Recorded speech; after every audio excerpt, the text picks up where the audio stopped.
Good afternoon, everyone. Without wasting any more time, we have with us two officers who have not just managed systems but changed them. So, my first question to them is what separates good governance from great governance? And is it, yeah, ladies first, perhaps. And also, is there something that maybe very early on you realized that doing your work well may not be doing your work the right, whatever. First of all, I must tell you all, this is a very unusual situation where the question paper has not leaked. We don't know how to deal with these things. This is just not on. Vivek, please note, next time it should not be like this. So, Manraj, thank you for a great question. Or was it just a good question? It's an unusual question, certainly, because most people just talk about good governance and leave it at that. And when you say great governance and about how good governance may not be enough, what I'm hearing you say is that there is a certain citizen expectation, perhaps, a certain standard which is now getting to be expected as a norm.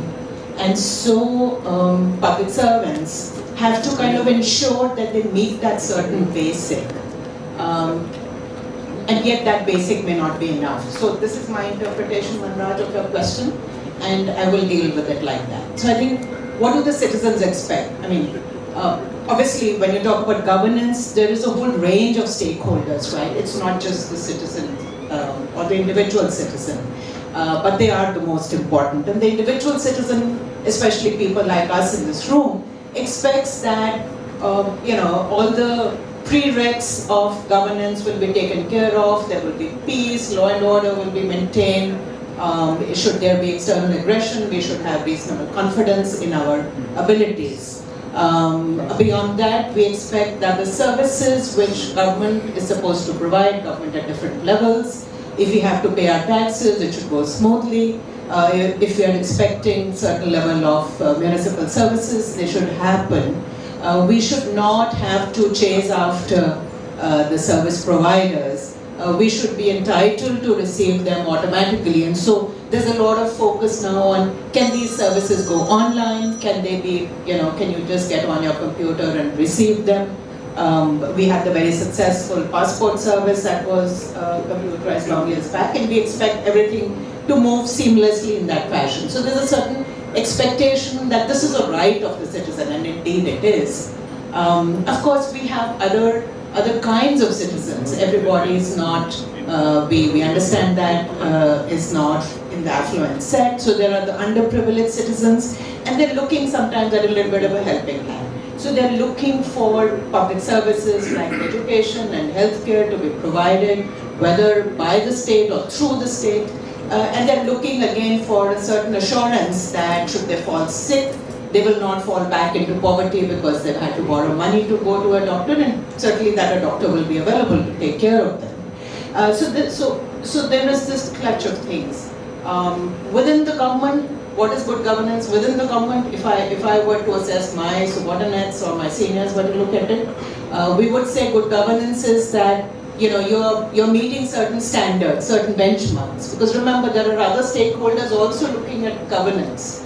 The usual CHE and the media, and the audits that happen, the oversight that happens in multiple ways, which is not just looking at outcomes, it's also looking at processes.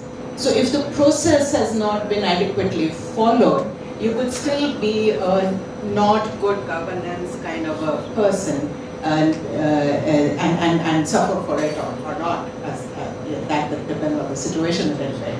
But then a certain heightened expectation perhaps where you might say that goes into great governance, if Manraj, if that was what you had in mind. So we are in a very, we are in a volatile world, we are in a world that's changing fast. What would great governance be here then? I would say great governance would be being aware of the environment, being aware of the opportunities that it offers, the threats that it offers to governance and for the citizens, and to be able to remain on top of them to the extent that you can. So if AI is the flavor of the season, is the average government servant, public servant, cognizant of the opportunities that AI offers, looking at it with an open mind to see how those can be made part of her own work stream. How do we deal with the new opportunities as well as threats that new technologies offer? There was a reference in the earlier talk about the global scenario coming out of the Middle East crisis, and the threats that it offers, perhaps also some opportunities. We know that COVID, terrible as it was, embedded in us a proclivity towards video conferencing, for instance. And that has now become such a powerful tool for lawyers, but many others, to be able to perform better, we are engaging in different ways now because of what we went through then. So every crisis also offers an opportunity, and I think therefore great governance, two things. One, looking at India today and realizing that the India of today is not the India we want to see. We want it to change. We want it to change very quickly for the better. We may say 47, but I believe each one of us actually wants it to change today. And so how do we make those changes happen? How do we make those changes happen in a way that's responsible and sustainable? Because governance and public service is subject to a lot of scrutiny, and there is also a little element of mistrust, yes? So citizens don't always trust what the government is doing. Why is the Tribune job, why is it not being given? There must be something wrong with it. And if it's been awarded, then again there must be something wrong with that. So how do we do it in a way that meets with the citizens' expectations so that the trust remains and the delivery happens in a way that can actually be called maybe great? So this is for you. A good law and order is a very basic way, anything, civic issues, etc. This is what every citizen expects, that I should be looked after, I should be protected, I should feel safe. So how does governance, how does good governance influence law and order? Because we keep seeing an ebb and flow. There are times when everything is very peaceful, there are times when a state is undergoing turmoil, and so how does a good officer ensure that he maintains peace? And Thank you, Manraj. Actually, good law and order is the basis for the good governance. Rule of law is the basic. It's the basis for economic development also. Without rule of law, you can do nothing. In fact, when Mr. Yogi came, his first priority was to set rule of law. Now that he set rule of law, economic development can follow. So that is there. But you talked about great governance. There is a word in Latin called sui generis. Sui generis means out of the ordinary. And in Singapore civil service, they were saying policy is implementation and implementation is policy. So what is basically happening on the ground is actually the policy. And the policy is what is happening on the ground. So there has to be no disconnect. And I want to tell you, there is also another Latin saying, everything is forgotten in time. Empires fall and so do emperors.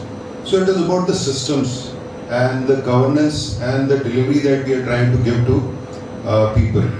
Now about law and order, Madam will also agree with me, is it everyone has a shelf life. Officers have a shelf life and so do politicians. So we need to prioritize.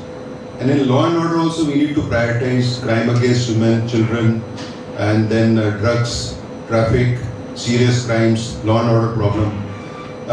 And one of the most things is that we need to survive. We need to be incumbent in the chair to be able to do anything.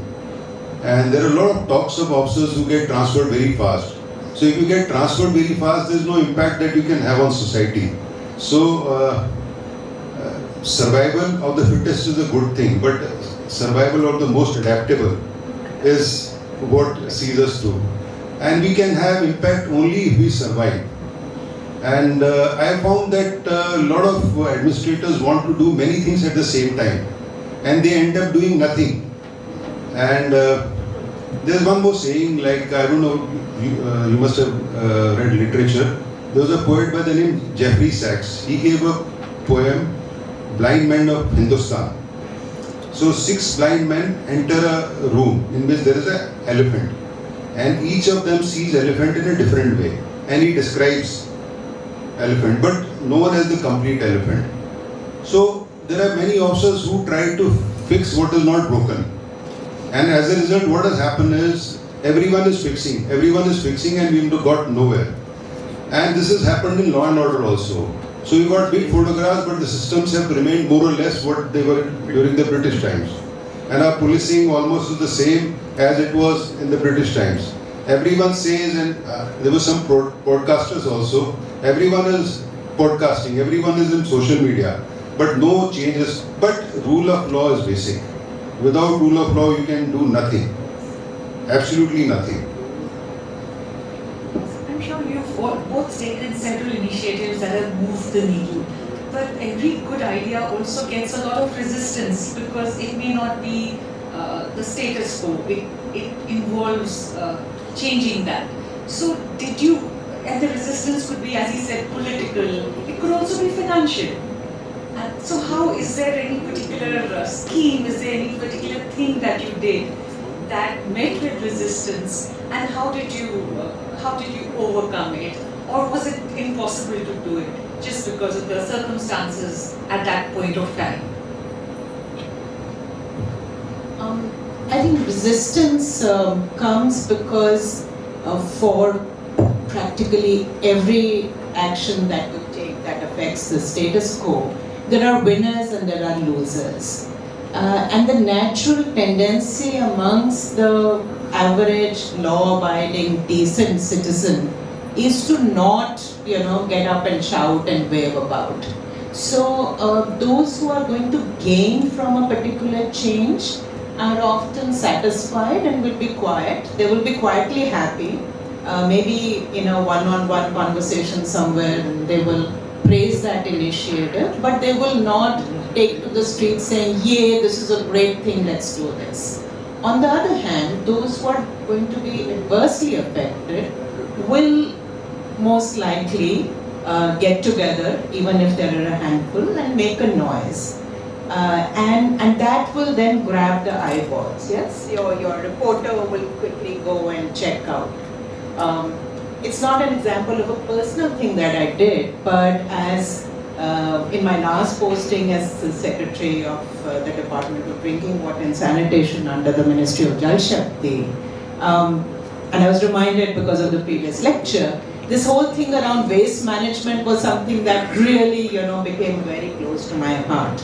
And one of the better ways of dealing with organic waste, and as you know, the Daddu Majra stories are mostly because organic waste and plastic waste and all get all mixed up, and the organic waste yields foul smells and so on, especially during rains and so on, and creates the not in my backyard syndrome, NIMBY, and all the associated problems of getting rid of that mountain of refuse. So one of the good ways of dealing with it is to have convert the organic waste into compressed biogas. Now, compressed biogas is a substitute, is a fuel. You can use it like gas, cooking gas, etc. And you can use it for. So CBT projects around big cities and around areas which generate a fair amount of organic waste seem like a no-brainer. Yes, I mean, why would you not do it? And these are then therefore promoted by the government, there's some little subsidy, but they're reasonably viable because they generate electricity and then they give you the compost which can be used as fertilizer and so on. So it seemed like an obvious thing to do and I was like really championing it, let's do this, got all the oil companies, कि आप pipelines ले करोगे, आप इसको करोगे. Obviously Punjab is like, I mean, you might be Secretary in Government of India, but you do always look at Punjab mein kya ho raha hai. And my JS in charge said, "Ma'am, Punjab's not moving." I said, "Kya ho gaya?"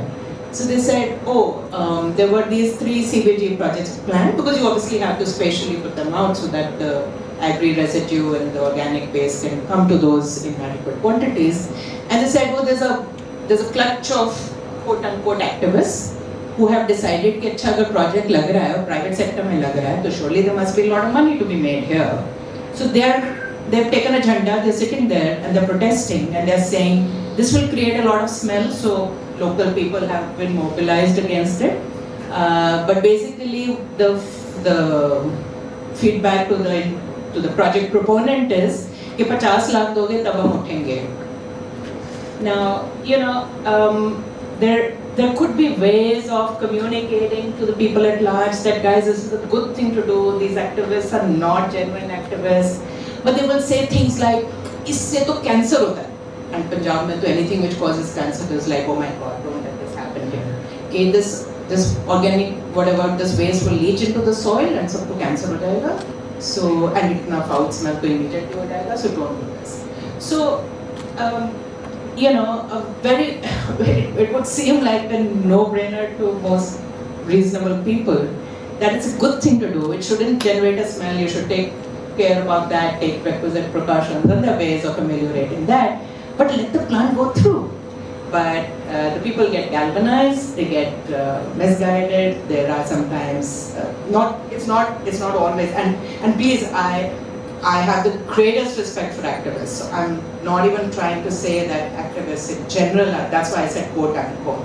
I believe deeply, deeply in the work done by civil society and activists, I believe, are essential in a democracy. I don't want to at all give that impression with that unhappy use of the word activist. I meant the wrong kind of people. But I just wanted to give that as an example of how I felt that something which could have happened, which would have been in public interest, could not happen because a few people believed that it was against their interest. The larger numbers were overwhelmed to keep And it the quiet. lesson would be that better communication and to factor in everything.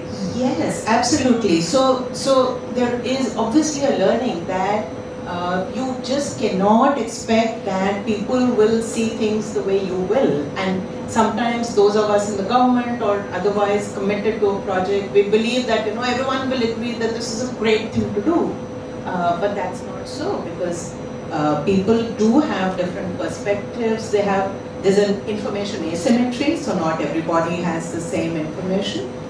They might have some personal concerns about it. So extremely important to make sure, and I think all of us who spent enough time in the government chasing dreams know that the most important thing is to be able to tell the people for whom you're doing something about what you're doing, what its implications will be, what will be the good points, what will be some potential problems, and how you are aware of the problems and you are going to be working actively to address those problems so that people have confidence in and eventually trust.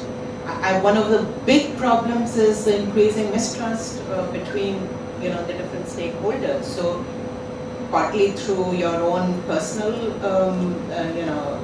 sort of reputation, etc., but much more than that, in an institutional manner, you need to make sure that you are talking to different stakeholders, making them aware. Otherwise, airport ke liye land acquire honi hai, somebody will stand up and say, don't let it be acquired.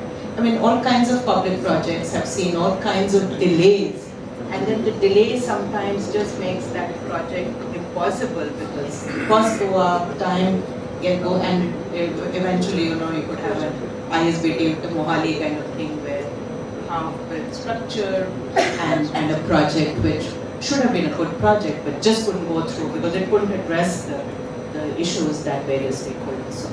That's what I'm saying. Initiatives in law and order are even more challenging.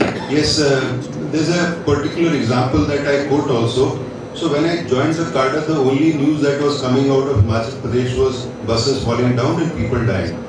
So around that time, I decided if I get the chance to lead this force, or probably if I'm in a senior position, we'll do something about road safety. So when I was additional DG Law and Order, so we had a program at the World Bank. Normally, World Bank does not fund police. So it was called Road Accident Data Management System. And it was about 3,500 crore project. PWD, police, education, healthcare, they were ignored. So before coming to any conclusion, we saw how crashes actually took place for the last 6 years. Then we came to a conclusion. This was deep research by the World Bank. 23% people died because of head-on collisions, because the roads were not proper. 23% die because the vehicles fall off, run off, because there were no crash barriers, because part of Himachal is very hilly. And 19% deaths are pedestrian, because the pedestrian infrastructure in roads is not good. So we worked with the World Bank, and there are 3 ways road safety is judged. One is accidents per 1 lakh population, deaths per 1 lakh population. Accidents per 10,000 vehicles, deaths per 10,000 vehicles. And there's something called fatality rate. Should 100 accidents happen, how many people die? The all India average was 37 and we were 44. In all these things, we were much worse than all India average. Now, luckily data science has come to our aid. Around this, about 10 years back, 5 years back, the World Bank and the UN realized that far too many people were dying due to road accidents. And India has 1% of automobile strength and 11% of deaths due to road accidents. And they had decade for action.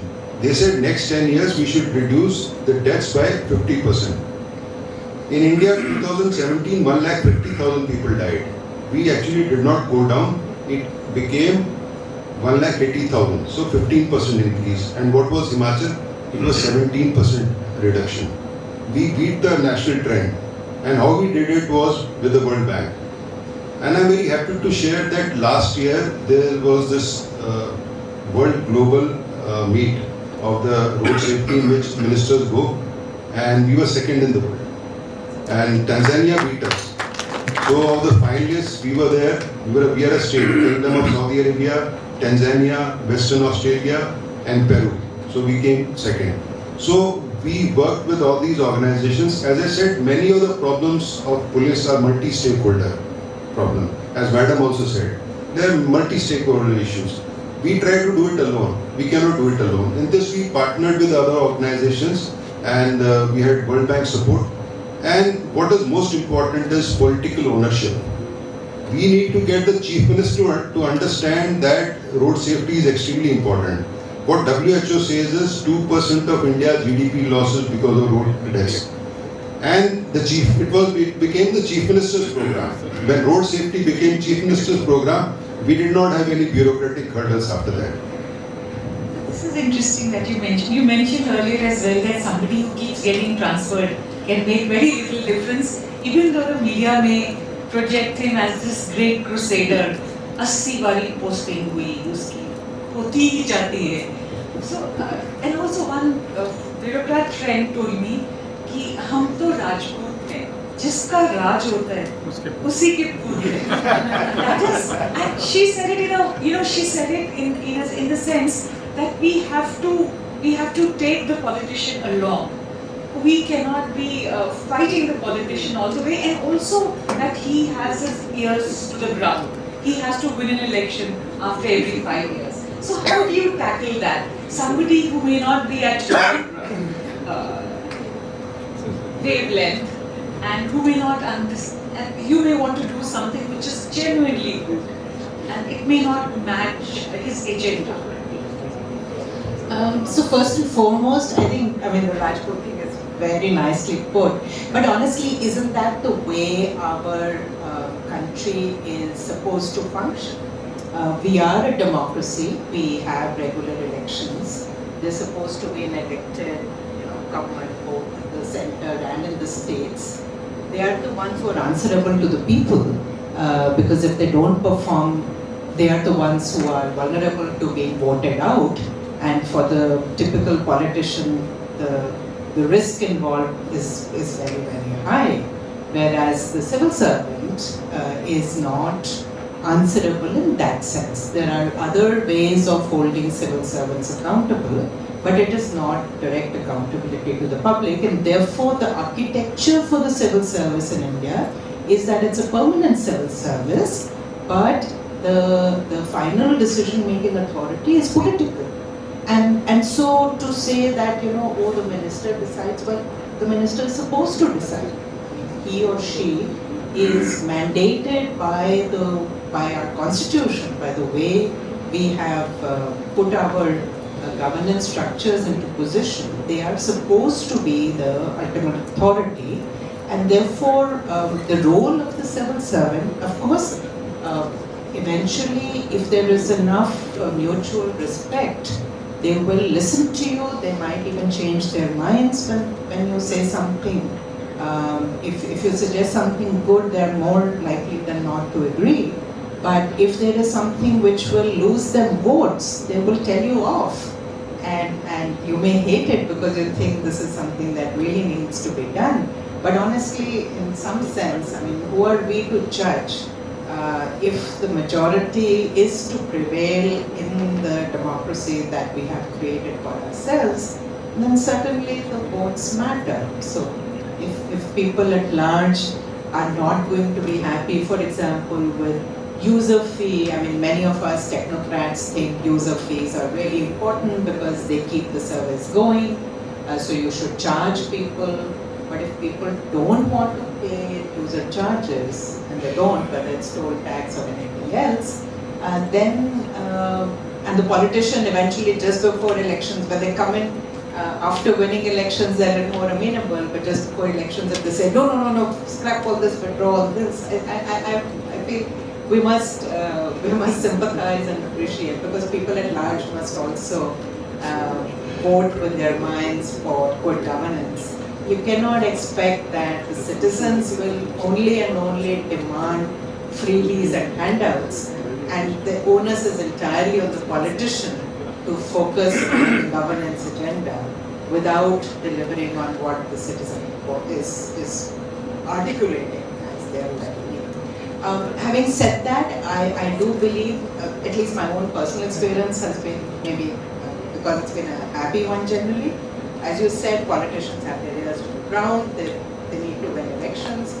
They will usually give well-performing officers good roles. You could have a fight with your minister and get transferred out overnight, that's part of the course.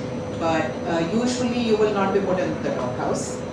Those who go in the doghouse are usually those who are, have a very strong opinion, not just on one issue, but on every issue, and are completely inflexible about, responding to the way the system wants them to govern. Good and bad, but government is made for normal, rational human beings and not for geniuses, if they are eccentric geniuses. So I'd like to add here. So when I was DGP, I was particularly close to Mr. Jairam Thakur. So there was one lady, SSP Chamba, and she was a doctor. And one day he said that she needs to be changed. I said, she's a very nice girl. MLAs have difficulty because all MLAs are male, so they cannot ring her up in the night. So कैसे बात करेंगे? तो बदलना पड़ेगा. ऐसे नहीं sir, ऐसे तो कैसे? She's a doctor, she's a tribal woman from Laos Spiti. She studied in MAMC, then AIMS. ये तो बड़ा unfair होगा. कहते नहीं क्या करें? मैंने बोला सर आपकी भी 2 बेटियां हैं. He also has 2 girls and both of them are doctors. कल उनके साथ अगर कोई ऐसा करेगा तो आपको कैसा लगेगा? तो he immediately understood. And he told all these MLAs, shut up and do your work. And I also told them कि सर कि आप देखिए कि normally what happens is in police they are elected to give district charge to women because odd times how will MLAs and MPs speak and all. I said, sir, as a policy you should give 20% districts to women. We agreed, and he gave, and I think Himachal has the highest number of women SSPs. And then I said that one step forward, SHOs should also be 20% women because more than 50% crime is against women. They have to be represented. Then I was able to convince him that as of now, we have 10% reservation of women in constable. We could take it to 33%. Same as sub-inspector to 33%. Ultimately, you have to convince the political leadership that this is a good idea. And life is about gamble. And if we can gamble at an officer, if the officer is good enough to give him results, I think the results will be there. I think just one last question. This is often asked, in a very cynical manner, that see, politicians have to go back to the people every 5 years, but officers don't. And there are some black sheep. So the general drift is, as you said, this mistrust.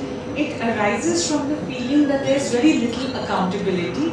And also there was this person who went through civil services was planning to take an exam, and he got into this nasty fight, and he says, "Pata hai, main IS banne wala hu." So like, I have unlimited power, unfettered power. So how should accountability be built into the system to ensure that people deliver? Because you might have very good workers, and you could also have shammers or even shoddy workers, which goes for every stream of work, be it media, be it anything, corporate. So how do you build in? How do you encourage accountability? Yeah. So there's a word called impunity in English that means fear of no consequences. So when people get into the service, they think that they have immunity.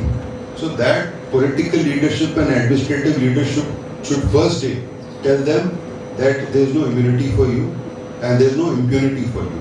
You need to behave and devote your next 35, 40 years in the state. I think they will do. Unfortunately, that kind of strong message is not there. They get away with it.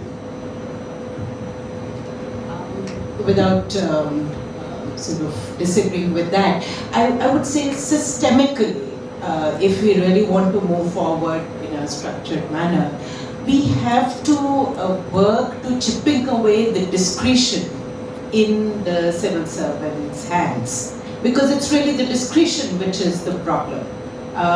There are laid down norms, rules, ways of working, but there's an element of arbitrariness that sometimes comes in because of the way discretionary power is used. Now, there are again going to be constituencies that are happy with that and those that are not, because we have made it a habit to try and use discretion in our personal favor. But I think as we need to keep chipping away at systems that allow for discretion, make processes more rule-bound, and I think technology does offer that opportunity majorly. Eventually, I for one would want to see an anonymous civil servant. I don't think it's a good thing if we all are recognized as, great officers. That doesn't reflect very well, because the individual, after all, is, only part of a team. It's the team that's delivering.